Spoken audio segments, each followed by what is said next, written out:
Okay, so again, good morning all of my dear students and friends. यहाँ पर 1 लाख लोग जुड़े हुए हैं हमारे साथ क्लास में आज के टॉपिक्स पढ़ने के लिए। तो बेसिकली आज क्या पढ़ेंगे हम लोग? आज हम लोग पढ़ेंगे जर्मिनल सेल ट्यूमर्स, और उसके बाद एक ट्यूमर वाला सेक्स कोड्स है उसको भी लेंगे। तो पहले ओवरव्यू लिखते हैं कि आज पढ़ना क्या है।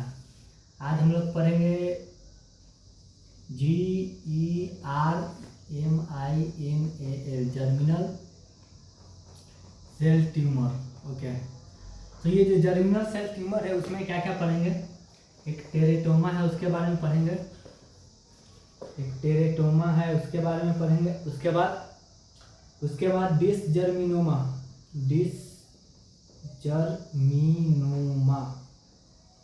ठीक है। उसके बाद पढ़ेंगे योर्क सैक ट्यूमर। ये सब तो जर्मिनल सेल ट्यूमर है। ये सब क्या है? जर्मिनल सेल ट्यूमर है। चलिए, और एक जो है हम लोग सेक्स कोड पढ़ेंगे जिसमें ग्रेनुलोसा सेल ट्यूमर आ जाएगा। Granulosa cell tumour. तो ये आज का ओवरव्यू है, इतना आज हम लोग को पढ़ना है। तो स्टार्ट करते हैं। लेट्स स्टार्ट कहाँ से किया जाएगा? स्टार्ट किया जाएगा यहाँ टेरेटोमा से। Teratoma, okay. चलिए तो लिखते हैं सबसे पहले TERATOMA,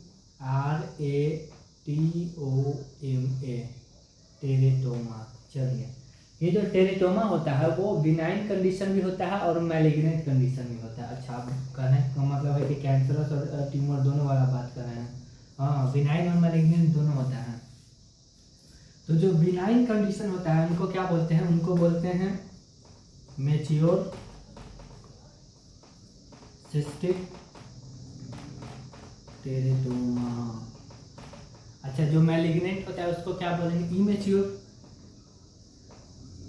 इमेच्योर सिस्टिक टेरेटोमा। मतलब टेरेटोमा दो तरह के होते हैं, एक मैच्योर होगा, एक इमेच्योर होगा। जो मैच्योर वाला होता है वो बिनाइन कंडीशन होता है, जिसे मैच्योर सिस्टिक टेरेटोमा बोलते हैं। जो इमेच्योर होता है वो क्या होता है? मैलिग्नेंट कंडीशन होता है। ये क्या होता है? बिनाइन कंडीशन होते हैं। ये क्या होता है? बिनाइन कंडीशन होते हैं। बिनाइन होता है मेटास्टेसिस शो नहीं करेगा, नॉर्मल ट्यूमर है वगैरह। ये मैलिग्नेंस है। मैलिग्नेंट मतलब कैंसरस कंडीशन, मैलिग्नेंट है। अच्छा, ये जो मैच्योर सिस्टिक टेरेटोमा होता है उसको एक और नाम से जाना जाता है, उसको क्या बोलते हैं? Dermoid cyst.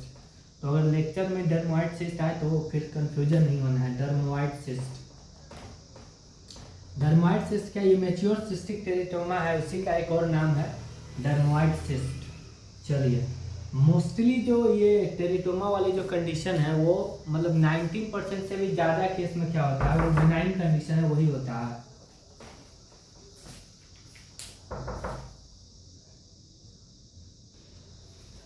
अगेन स्टार्ट करते हैं वगैरह, थोड़ा सा डिस्टर्बेंस वगैरह हो जाता है।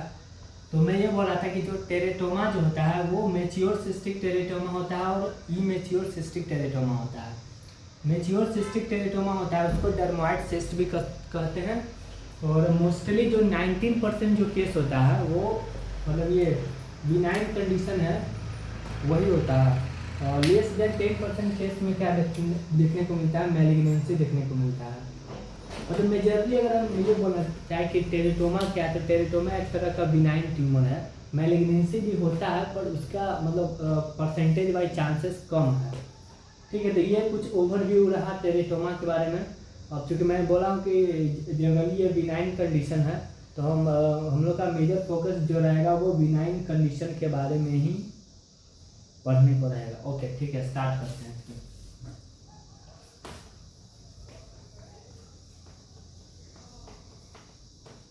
चलिए, तो बिनाइन कंडीशन को क्या लिखते हैं? Dermoid cyst. अच्छा, डर्मोइड सिस्ट से काम नहीं चलेगा, एक पूरा नाम है वो भी लिखिए। ठीक है, चलिए, डर्मोइड सिस्ट या सिस्टिक मैच्योर टेरेटोमा।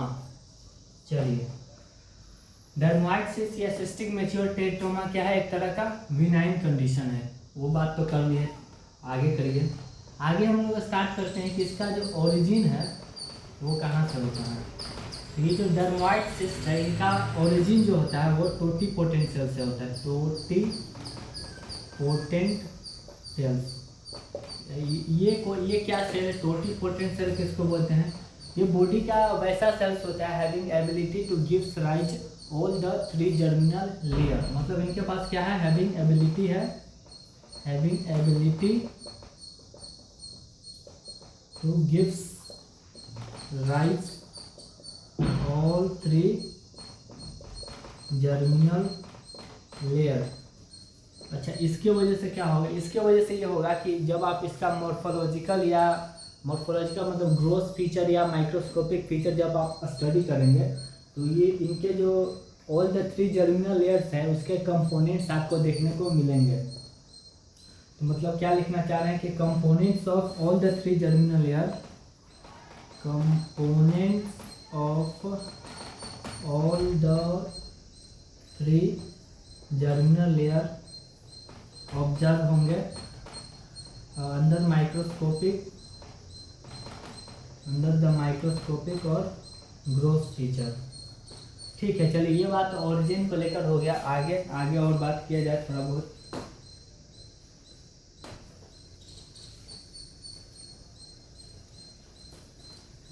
आगे बात क्या किया जाए? आगे बात ये किया जाएगा कि अभी हमने ओरिजिन की बात की, साइट्स के बारे में बात कहाँ होता है। तो उसमें जो मोस्ट कॉमन साइट्स है वो तो ओवरी है। ओवरी में ही मोस्ट कॉमनली होता है। मोस्ट कॉमन साइट्स है, मोस्ट कॉमन साइट्स क्या है? ओवरी है। चलिए, ओवरी के अलावा और कहीं पर होता है? हाँ बिल्कुल, ओवरी के अलावा जो है आपको मीडियास्टीनम है वहाँ देखने को मिलेगा, मीडियास्टीनम। चलिए, सैक्रोकोकेजियल जो रीजन है वहाँ देखने को मिलेगा, सैक्रोकोकेजियल रीजन है वहाँ पर देखने को मिलेगा। और सीबीएस वगैरह है उधर देखने को मिलेगा। लेकिन एक मिनट, ये अभी आप जर्मिनल सेल ट्यूमर पढ़ा रहे हैं तो ओवरी तो ठीक है, जर्मिनल सेल से समझ रहे हैं, वहाँ जर्मिनल सेल से। ये मीडियास्टीनम, सैक्रो, सीबीएस इधर कैसे हो गया वगैरह, ये जरा समझाइए।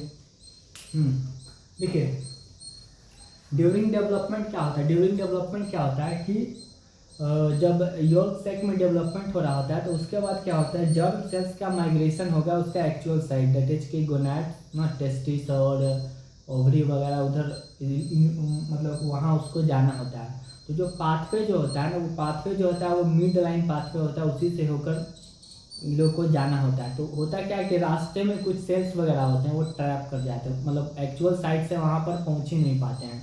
तो यही जो ट्रैप सेल्स होते हैं उनके अंदर म्यूटेशन हो जाता है, और म्यूटेशन हो जाने की वजह से इधर भी जर्म सेल्स ट्यूमर जो है वो देखने को मिलते हैं। चलिए, ओरिजिन हो गया, साइट्स हो गया। उसके बाद बात करेंगे कुछ ग्रोथ फीचर पर, फिर माइक्रोस्कोपिक की बात की जाएगी, देन उसके बाद फिर दूसरा ट्यूमर जो है उसको पढ़ा जाएगा।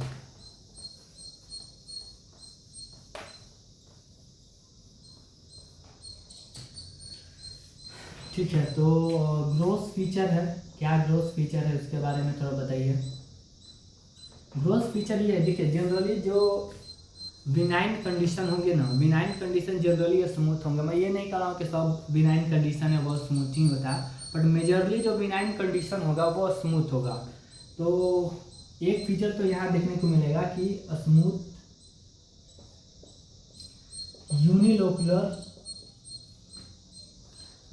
यूनिलोकुलर सिस्टिक लीजन, मतलब स्मूथ यूनिलोकुलर सिस्टिक लीजन वगैरह जो है आपको देखने को मिलेगा एज ए ग्रोथ फीचर्स। लेकिन साइड में क्या देखने को मिलेगा, मैंने बोला था कि मैलिग्नेंसी कंडीशन है वो भी देखने को मिलता है। तो स्मूथ यूनिलोकुलर सिस्टिक लीजन है वो तो देखने को मिलेगा ही, साथ में कहीं पर सॉलिड लीजन भी देखने को मिलेगा। तो सॉलिड लीजन जहाँ पर दिखता है उस साइड्स को बोलेंगे रोकीटेंस्की प्रोट्यूबरेंस। ये रोकीटेंस्की प्रोट्यूबरेंस क्या है? कि मोस्ट कॉमन साइट्स है जहाँ पर मैलिग्नेंसी होता है। तो मोस्ट कॉमन साइट्स है for malignancy. Generally smooth lesion होता है, बट उसके अंदर भी क्या होता है कुछ मतलब सॉलिड लीजन देखने को मिलता है। सॉलिड लीजन को रॉकी टेस्ट के प्रोटेक्टिव बोलते हैं, और it is the most common sites होता है जहाँ पर मैलिग्नेंसी वगैरह होता है। तो ये ग्रोथ फीचर है। उसके बाद क्या देखें, उसके बाद मैंने बोला कि चूँकि ये ऑल द 3 जर्मिनल लेयर्स वगैरह है उसमें इन्वॉल्वमेंट होता है, तो ऑल द 3 जर्मिनल लेयर्स के जो कंपोनेंट्स है वो देखने को मिलेंगे। जैसे कि आपको हेयर्स वगैरह जो है वो देखने को मिलेंगे, ग्लैंड्स वगैरह है वो देखने को मिलेंगे, और क्या देखने को मिलेगा, बोन्स देखने को मिलेगा, टीथ देखने को मिलेंगे। जर्मिनल सेल्स के जितने भी कंपोनेंट्स वगैरह होंगे सब आपको देखने को मिलेंगे। मेजरली वगैरह हम लोग आइडेंटिफाई कैसे करते हैं, हेयर फॉलिकल्स वगैरह वो देखने को मिलेगा। तो अगर कोई ट्यूमर्स वगैरह आप देख रहे हैं, जर्मिनल सेल्स के ट्यूमर वगैरह है, उसमें हेयर्स अगर प्रेजेंट है तो आप सोच सकते हैं कि ये डर्मोइड सिस्ट की कंडीशन है, बिनाइन मैच्योर सिस्टिक लीजन वाली जो बात है वो कर रहा है। तो ये बात जो थी वो ग्रोथ को लेकर हो गई। माइक्रोस्कोपिक में भी सेम है, डिफरेंस बस ये है कि ग्रोथ में आप मतलब नेकेड आई है उससे देखेंगे, माइक्रोस्कोपिक में आप माइक्रोस्कोप से देखेंगे। तो माइक्रोस्कोपिक के अंदर भी ऑल द 3 जर्मिनल सेल्स के जो कंपोनेंट्स है वो देखेंगे, हेयर फॉलिकल्स है वो देखेंगे, ग्लैंड्स दिखेंगे, थायरॉइड ग्लैंड्स हो गया, जो भी ग्लैंड्स वगैरह हो वो दिखेंगे, कार्टिलेज दिखेंगे, बोन्स दिखेंगे, न्यूरल टिश्यू वगैरह भी देख सकते हैं। तो अलग अलग जो जितने भी कंपोनेंट्स वगैरह है सब आपको माइक्रोस्कोपिक के अंदर दिखेगा। और इसका माइक्रोस्कोपिक के अंदर क्या बने, सारा चीज़ तो दिखता ही हुआ रहता। चलिए, तो ये बात जो हम लोग की है वो टेरेटोमा को लेकर की हैं। और टेरेटोमा के बाद जो हम लोग नेक्स्ट जर्मिनल सेल्स ट्यूमर पढ़ेंगे वो डिसजर्मिनोमा। चलिए, तो नेक्स्ट जर्मिनल सेल ट्यूमर है उसके तरफ आगे बढ़ते हैं। डिसजर्मिनोमा, चलिए।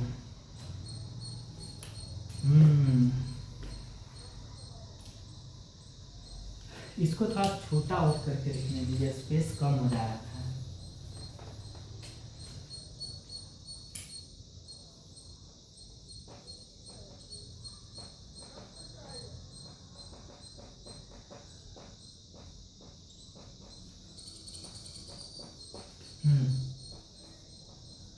डिसजर्मिनोमा। चलिए, डिसजर्मिनोमा क्या है? डिसजर्मिनोमा अभी जो हम लोग पढ़े थे वो एक बिनाइन कंडीशन था ना, मतलब था तो दोनों पर मोस्टली तो बिनाइन कंडीशन था। ये जो है मोस्ट कॉमन मैलिग्नेंट कंडीशन होते हैं, मोस्ट कॉमन मैलिग्नेंट कंडीशन। चलिए, ठीक है, मोस्ट कॉमन मैलिग्नेंट कंडीशन होते हैं। इनका ग्रोथ फीचर वगैरह है, कुछ बताइए कैसे पता करेंगे ग्रोथ फीचर इनका क्या है? ग्रोथ फीचर क्या है कि लोब्यूलेटेड फ्लैशी अपीयरेंस देखने को मिलेगा। अपीयरेंस वगैरह चिकन वगैरह खाते हैं ना, और फ्लैशी अपीयरेंस है, कुछ उस तरह का अपीयरेंस जो है वो देखने को मिलेगा। साथ में लोब्स वगैरह जो है वो देखने को मिलेगा। चलिए, लिखा गया लोब्यूलेटेड फ्लैशी अपीयरेंस जो है वो देखने को मिलेगा। साथ में चूंकि मैलिग्नेंट कंडीशन है वगैरह, तो हेमरेजेस वगैरह है वो देखने को मिल सकता है, नेक्रोसिस के कंडीशन है वो भी देखने को मिलेगा। ये सब ग्रोथ फीचर है जो कि आपको डिसजर्मिनोमा की कंडीशन है वहाँ देखने को मिलेगा। ग्रोथ फीचर के बाद क्या मूव करते हैं? ग्रोथ फीचर के बाद हम लोग मूव करते हैं माइक्रोस्कोपिक फीचर। माइक्रोस्कोप के अंदर कैसा दिखेगा भाई ये चीज़? माइक्रोस्कोप के अंदर कैसा दिखेगा? भाई ये, चलिए, तो माइक्रोस्कोपिक फीचर वगैरह है उसको ज़रा देखते हैं, माइक्रोस्कोप के अंदर कैसा दिखेगा। एक मिनट, यहाँ पर जो हम डायग्राम बना रहे हैं ना, वो डायग्राम आपको हिस्टोलॉजी वाला जो एग्जाम वगैरह दे उधर नहीं करना है, ये बस आपको समझाने के लिए बनाया गया है। मेरे पास देखे ना, ये रेड ब्लू ऐसा मार्कर वगैरह है, तो उधर रेड ब्लू मार्कर का थोड़ी आप यूज करिएगा वगैरह, उधर तो हेमरटिन HNI पेंसिल वगैरह का यूज किया जाता है। तो ऐसा नहीं कि वाला डायग्राम वगैरह है उसको धर के बना दिए उधर, पता चले HOD वगैरह हमको उठा के पहुंचा दिए, 2-3 बार बोला कि क्या तुम लोग पढ़ा रहे हो, सब गलत पढ़ा देता है वगैरह। तो इसके लिए बिल्कुल पहले ही से सावधानी बरती जा रही है कि ये डायग्राम सिर्फ आपको समझाने के लिए बनाया गया है, इस डायग्राम का हिस्टोलॉजी का जो एग्ज़ाम वगैरह है उसमें नहीं बनाना है, पहले ही बता दिया गया है। चलिए,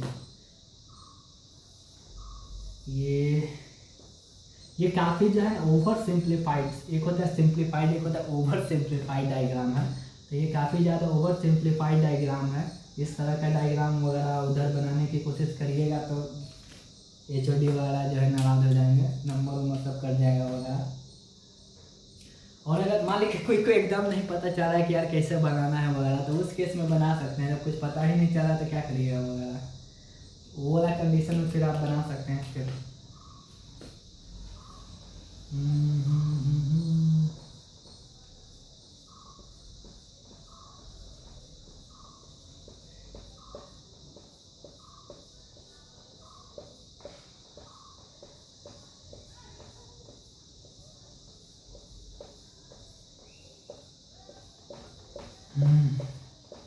एक गोला गोला क्या बना रहे हैं, बताते हैं क्या बनाना है, सब चीज़ को मेंशन किया जाएगा।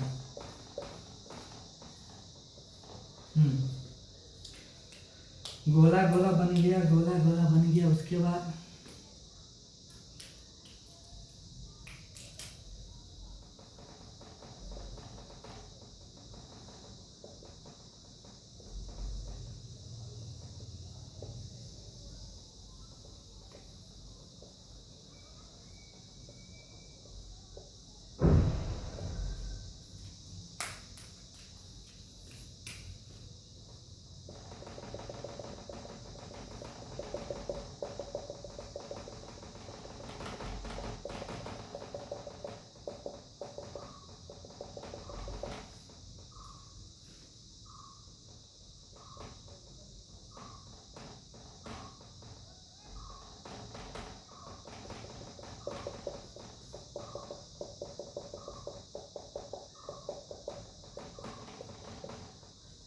चलिए अब नेमिंग करते हैं इसका।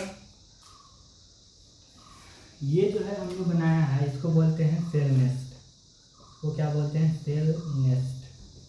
ठीक है, सेल नेस्ट के अंदर ये सब क्या है? ये सब है आपके ट्यूमर सेल्स। सेल नेस्ट है, ट्यूमर सेल्स है। ट्यूमर सेल्स का ये क्या हो गया, ब्लू कलर का जो दिख रहा है वो उसका न्यूक्लियस हो गया। ठीक है, और ये इसके जो साइटोप्लाज्म है देख सकते हैं, cytoplasm having the clear appearance. Cytoplasm क्या है? साइटोप्लाज्म क्या है? क्लियर अपीयरेंस है। साइटोप्लाज्म क्लियर अपीयरेंस क्यों है? ग्लाइकोजन एक्यूमुलेशन की वजह से। ग्लाइकोजन एक्यूमुलेशन की वजह से क्या होता है, क्लियर अपीयरेंस जो है वो देखने को मिलेगा। ये सब क्या है? ये सब फाइब्रस सेप्टा है। फाइब्रस सेप्टा होता है जो कि सेल नेस्ट है उसको अलग करता है। और ये सब क्या ब्लू कलर का क्या हुआ? Infiltrated lymphocyte. Infiltrated lymphocyte. ठीक है ना। तो ये एक ओवर सिंप्लीफाइड डायग्राम है किसका? डिसजर्मिनोमा का, जहाँ पर आपको माइक्रोस्कोपिक के अंदर जब आप देखेंगे तो आपको सेल नेस्ट है वो देखने को मिलेगा। सेल नेस्ट के बाद सेल नेस्ट के अंदर बहुत सारे ट्यूमर सेल्स हैं वो शो किया गया है। और ये जो ट्यूमर सेल्स होंगे उनके जो साइटोप्लाज्म होंगे वो क्लियर होंगे। साइटोप्लाज्म क्लियर क्यों होंगे? Due to the glycogen accumulation. और जो सेल नेस्ट होता है they are separated by the fibrous septa. और ये जो फाइब्रस सेप्टा होता है उसके अंदर इनफिल्ट्रेटेड लिम्फोसाइट्स हैं वो देखने को मिलेंगे। तो ये कुछ माइक्रोस्कोपिक फीचर है जो कि डिसजर्मिनोमा के केस में आपको देखने को मिलेगा। देखिए, अब एक और बात ये करनी है कि ये जो डिसजर्मिनोमा वाली जो कंडीशन है ना, सिमिलर माइक्रोस्कोपिक स्ट्रक्चर जो है वो सेमिनोमा जो कि टेस्टिकुलर ट्यूमर है मेल्स में होता है वहाँ पर देखने को मिलता है। तो मतलब डिफ्रेंशिएट कैसे करेंगे कि ये सेमिनोमा है कि डिसजर्मिनोमा है, इसके लिए एक स्टेप और आगे जाना पड़ेगा, उसको इम्यूनोहिस्टोकेमिस्ट्री बोलते हैं। तो इम्यूनोहिस्टोकेमिस्ट्री में क्या होता है, इसका कुछ ट्यूमर मार्कर्स वगैरह होते हैं। इम्यूनोहिस्टोकेमिस्ट्री जब आप करेंगे, इम्यूनोहिस्टोकेमिस्ट्री करेंगे तो कुछ ट्यूमर मार्कर होंगे, जैसे कि नैनोग हो गया, CD117 हो गया, OCT3/4 हो गया। ये सारा चीज़ अगर पॉजिटिव आता है तो आप बोल सकते हैं कि ये जो है डिसजर्मिनोमा के कंडीशन है। और अगर पॉजिटिव नहीं है तो फिर बोलेंगे कि सेमिनोमा वगैरह के कंडीशन है। तो ये हमने बात कर ली डिसजर्मिनोमा की। डिसजर्मिनोमा के बाद जो नेक्स्ट ट्यूमर हम लोग पढ़ेंगे वो यॉर्क सैक ट्यूमर है, उसको पढ़ेंगे। तो चलिए आगे प्रोसीड किया जाए।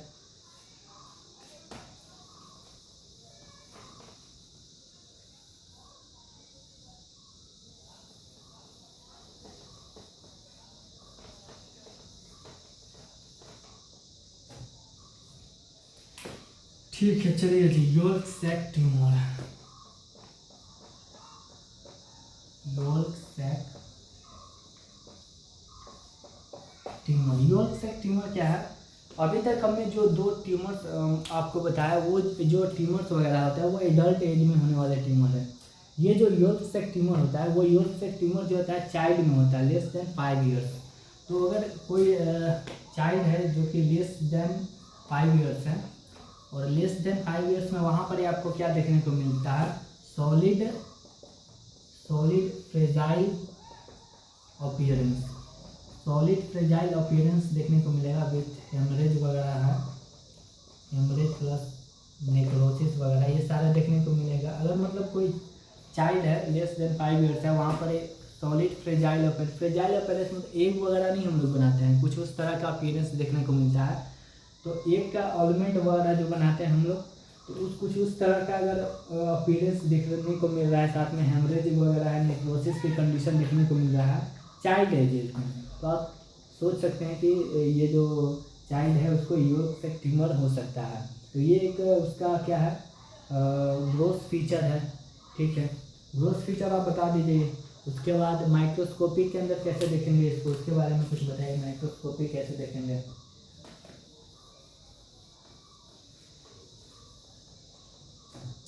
माइक्रोस्कोपी के अंदर क्या दिखेगा आपको? सेंट्रल के अंदर कुछ कैपिलरी वगैरह ऐसे देखने को मिलेगा, सेंट्रल कैपिलरी आपको देखने को मिलेगा।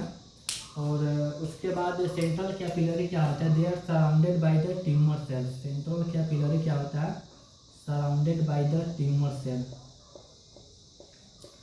Central capillary surrounded by the tumour cell से देन उसके बाद क्या होगा? एक सिस्टिक स्पेस देखने को मिलेगा।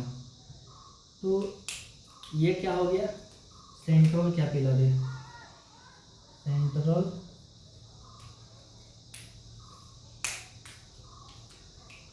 Central capillary. ठीक है, ये क्या हो गया? ये सब ट्यूमर सेल्स हो गया। और ये क्या हो गया? सिस्टिक स्पेस हो गया।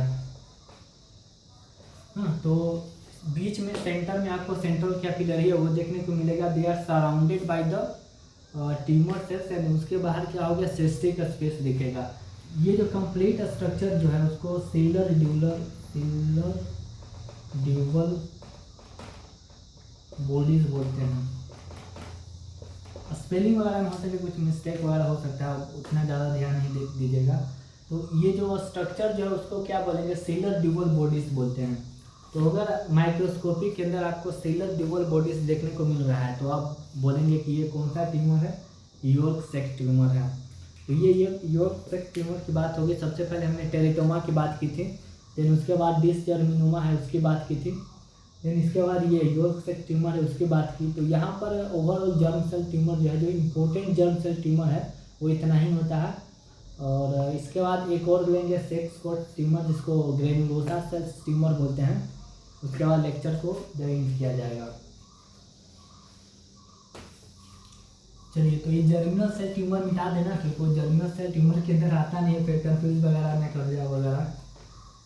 तो एक जो है ग्रेनुलोसा सेल्स ट्यूमर है उसके बारे में पढ़ेंगे। ग्रेनुलोसा, अगेन बता दीजिए, जो ग्रेनुलोसा सेल ट्यूमर है जर्मिनल सेल ट्यूमर नहीं है, सेक्स कोट ट्यूमर है। तो ग्रेनुलोसा सेल्स ट्यूमर जो है उसकी मॉर्फोलॉजी कैसे है भाई? कैसे पता करेंगे कि वो मॉर्फोलॉजी या ग्रोथ वगैरह कैसे पता करेंगे कि ये जो ग्रेनुलोसा सेल्स ट्यूमर है वो है? तो इसके लिए आपको क्या करना है? इसके लिए आपको यहाँ पर आपको एक्सट्रीमली सॉलिड रीजन देखने को मिलेगा, कि काफ़ी ज़्यादा हार्डनेस देखने को मिलेगा। और उसके साथ आपको क्या देखने को मिलेगा? येलोइश टू ऑरेंज अपीयरेंस देखने को मिलेगा, येलोइश टू ऑरेंज अपीयरेंस देखने को मिलेगा। साथ में हेमरेज हेमरेज प्लस नेक्रोसिस एक कॉमन फीचर है मैलिग्नेंसी कंडीशन का, होगा ही यहाँ पर। तो अगर आपको वो येलोइश टू ऑरेंज अपीयरेंस दिख रहा है, साथ में एक्सट्रीमली सॉलिड लीजन वगैरह दिख रहा है, हेमरेजेस वगैरह नेक्रोसिस वगैरह दिख रहा है, तो वी थिंक दैट कि ये ग्रेनुलोसा सेल ट्यूमर हो सकता है। ये तो ग्रोथ की बात हो गई। मॉर्फोलॉजी माइक्रोस्कोपिकली कैसे इस चीज़ को आइडेंटिफाई करेंगे, चलिए तो माइक्रोस्कोपिक फीचर इसका ज़रा देखते हैं। तो माइक्रोस्कोपिकली कैसे इसको आइडेंटिफाई किया जाएगा, तो इसमें भी क्या होगा, इसके सेंटर में भी आपको क्या देखने को मिलेगा, सेंटर के अंदर आपको क्या देखने को मिलेगा, पिंक स्पॉट्स देखने को मिलेगा। सेंटर में आपको पिंक स्पॉट्स देखने को मिलेगा। चलिए, और इस पिंक स्पॉट्स के सराउंडेड क्या होगा, बीन शेप्ड न्यूक्लियाई देखने को मिलता है। ये कुछ बीन शेप्ड न्यूक्लियाई जो है वो देखने को मिलेगा। ये बीन शेप तो नहीं है, हाँ पता है बीन शेप नहीं है, पर मान लीजिए बीन शेप होता है। तो ये जो स्ट्रक्चर जो होता है ना, ये जो स्ट्रक्चर होता है it looks like rosette rings. और माइक्रोस्कोपिक के जो पीपल्स वगैरह हैं, पैथोलॉजी वाले लोग इसको बोलते हैं कॉल एक्सनल बॉडी। क्या बोलेंगे, कॉल एक्सनल बॉडी। तो अगर माइक्रोस्कोप के अंदर आपको कॉल एक्सनल बॉडी देखने को मिल रहा है, तो आप थिंक कर सकते हैं कि ग्रेनुलोसा सेल्स ट्यूमर है। ये सब क्या है, ट्यूमर सेल्स हैं। और सेंटर में क्या देखने को मिलेगा, पिंक अपीयरेंस। रेड बना हुआ है, रेड से कंफ्यूज नहीं हो जाएगा, इसीलिए लिखे हैं कि पिंकिश अपीयरेंस दिखेगा सेंटर में और surrounded by bean shape nuclei. तो बीन शेप न्यूक्लियाई ये कॉल एक्सनल बॉडी क्या है, ये आइडेंटिफिकेशन फीचर है किसका, ग्रेनुलोसा सेल्स ट्यूमर का। इसका कुछ क्लिनिकल सिम्टम्स भी बात करना चाहते हैं। कहाँ बिल्कुल देखिए, ग्रेनुलोसा सेल्स ट्यूमर्स के अंदर ग्रेनुलोसा सेल्स क्या होता है, एस्ट्रोजन का सिक्रेशन करता है। तो ग्रेनुलोसा मान लीजिए ट्यूमर वगैरह हो जाएगा तो एस्ट्रोजन हाइपर एस्ट्रोनिज्म वाली कंडीशन है वो देखने को मिलेगी। तो हाइपर एस्ट्रोनिज्म की वजह से क्या होता है, क्या हाइपर एस्ट्रोनिज्म की वजह से हो जाएगा इंडोमेट्रियल हाइपरप्लेसिया। और इंडोमेट्रियल हाइपरप्लेसिया की वजह से क्या, इंडोमेट्रियल लाइनिंग जो है काफ़ी ज़्यादा थिक हो जाएगी। तो जब मेंस्ट्रुअल फ्लो होगा तो उस दौरान क्या हो गया, मेंस्ट्रुअल यूटेरिन ब्लीडिंग जो है वो बढ़ जाएगी, मेनोरेजिया जिसको बोलते हैं। तो मेनोरेजिया की जो कॉमन कंडीशन है वो यहाँ पर ये देखने को मिलेगा। अच्छा, अगर मोर एडवांस स्टेज में चला जाए तब क्या बोल सकते हैं, अगर मोर एडवांस स्टेज में चला जाएगा तो इंडोमेट्रियल हाइपरप्लेसिया है उसके अंदर सक्सेसिव म्यूटेशन हो जाएगा। तो जब इंडोमेट्रियल हाइपरप्लेसिया में सक्सेसिव म्यूटेशन जब होना स्टार्ट हो जाएगा तो ये किस में चेंज हो जाएगा, endometrial carcinoma, endometrial adeno carcinoma. तो ग्रेनुलोसा सेल्स ट्यूमर जो है वो क्या बोल सकते हैं, प्रिकर्सर हो सकता है किसका, इंडोमेट्रियल कार्सिनोमा का। तो आज के लिए यहीं रखते हैं, तब तक के लिए गुड बाय।